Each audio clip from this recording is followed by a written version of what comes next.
Grandfather of chaos magic and pioneer of the sigils now popular in contemporary witchcraft, Osman Spare is an influential figure in Western esoteric thought. He also conceptualized a non-dual state of fertile void to be accessed as a source of magic power and has been associated to shamanic practices. Welcome to an episode on Osman Spare and his influence on contemporary magic practicing traditions.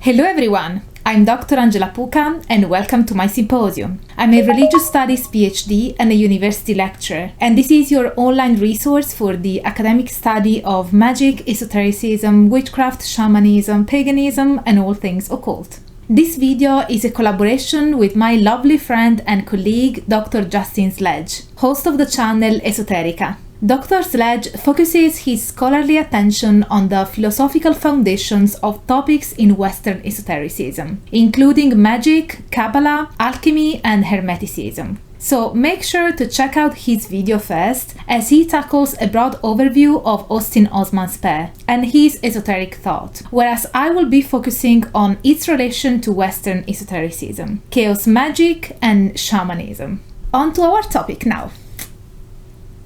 The artist and occultist Osman Spare is possibly, along with figures such as Aleister Crowley, among the most influential magical thinkers of the 20th century, thanks to his emphasis on the centrality of the unconscious and its manipulation in magic. Spare was a seminal influence on the late 20th century chaos magic movement, becoming also a legendary figure to occult readers thanks to the mythologized account of his life circulated by his younger friend and associate Kenneth Grant. Spare was an associate of Aleister Crowley for a short time and in 1909 became a probationer in Crowley's post-Golden Dawn magical order, the AA, or Argenteum Astrum. But they eventually parted ways and Spare left the AA, not having progressed from probationer to the first grade of neophyte.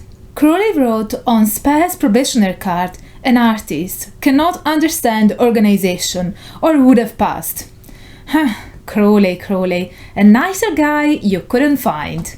Spare rejected Crowley's style of ceremonial magic, preferring a more free-form, psychologically oriented style of magic that leveraged on the unconscious. That's because he deemed the unconscious to be all-powerful, but to reach that power one has to bypass the conscious mind. Spare would try to accomplish this by deliberately forgetting wishes, believing that this would bury them into the unconscious and give them power. He was clearly being influenced by the psychological ideas of how complexes and neuroses are formed, as well as the Freudian return of the repressed. Spare even claimed that Freud had used some of his ideas and that he had received a letter from Freud deferring to his greater genius.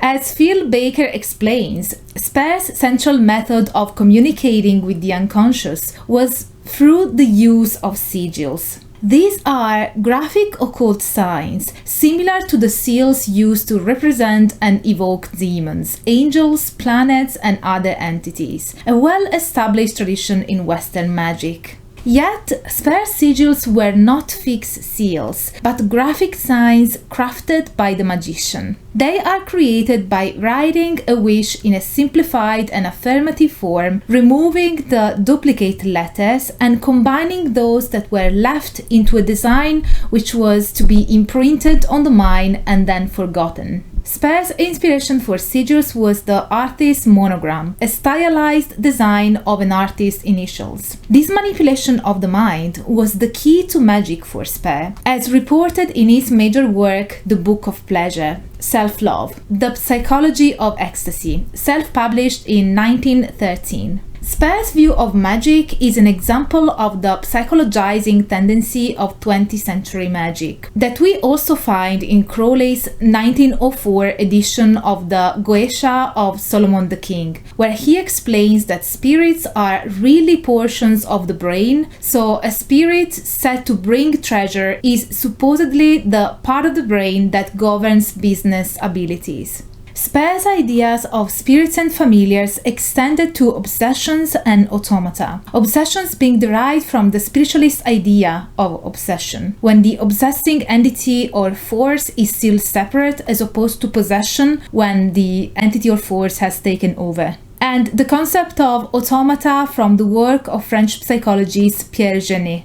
Depriving spirits and demons of their ontological independence, meaning of an existence in their own right and on their own accord, to turn them into human projection or archetype of sort, leads to new potential implications. Within such a framework, it's easy to infer that if deities don't exist outside of our mind's construction of them, then they are made up by us. This also means that if what matters is the archetypal energy one entity brings about, then I can make up my own deities based on my personal associations and individual correspondences. So if I had to deal with an acquaintance or a co-worker who's sucking the life out of me with their negative inclinations, and I associate that act to vampirism, I could employ Buffy the Vampire Slayer as my deity to push against the influence that person has over me. Well, that's pretty much what happens in chaos magic, with the idea that deities are instrumental and you can even make up your own,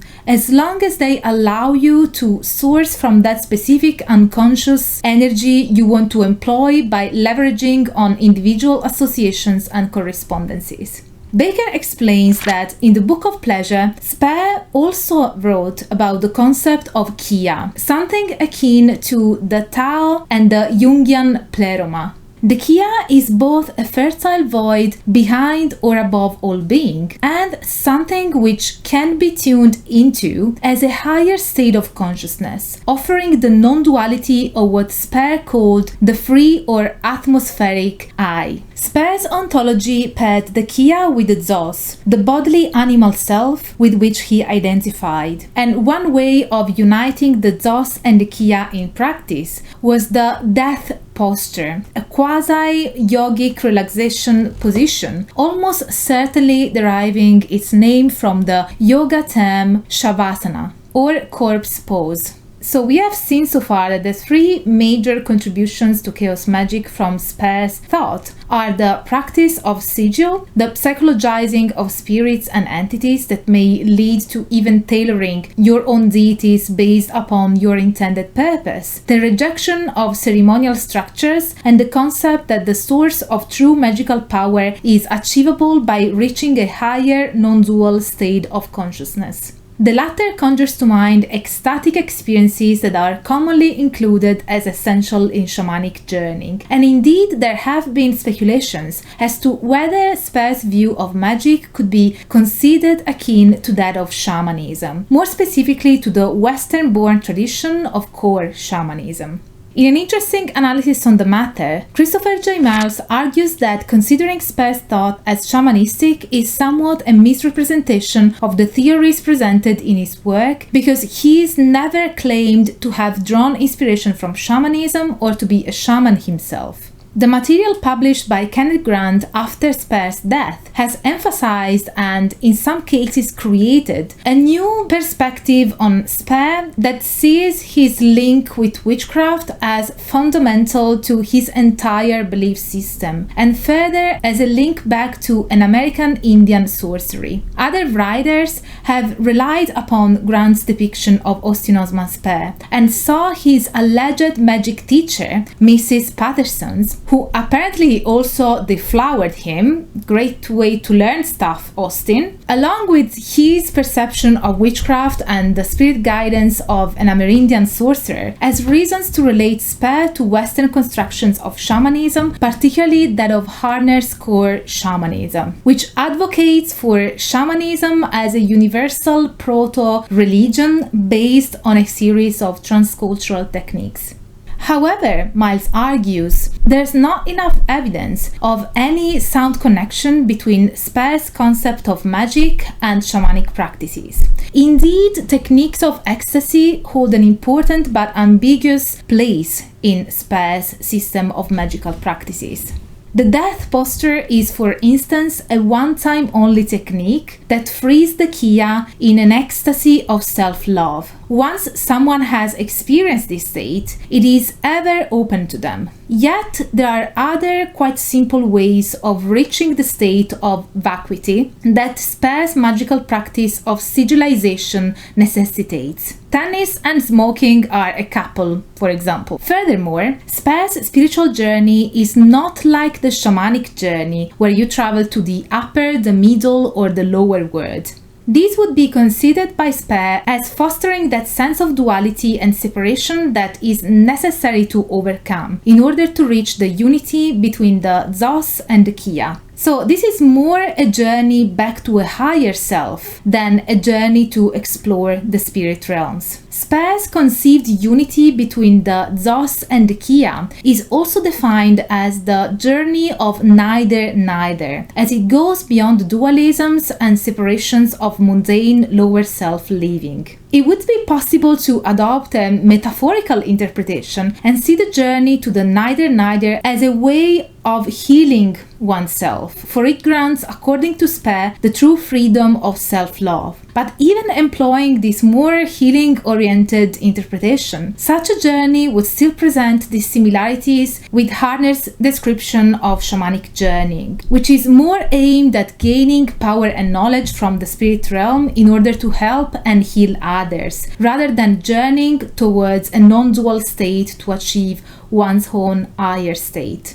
This is it for today's video. Don't forget to check out Dr. Sledge's companion video over to Esoterica. You can find it linked in a pinned comment. And as for you, my kind viewer, if you like my content and want me to keep the academic fun going, please consider supporting my work with a one-off PayPal donation by joining memberships or my inner symposium on Patreon, where you will get access to our Discord server, monthly lectures, and lots of other perks depending on your chosen tier. And if you did like this video, don't forget to smash the like button, subscribe to the channel, activate the notification bell so that you will never miss a new upload from me, and as always, stay tuned for all the academic fun. Bye for now.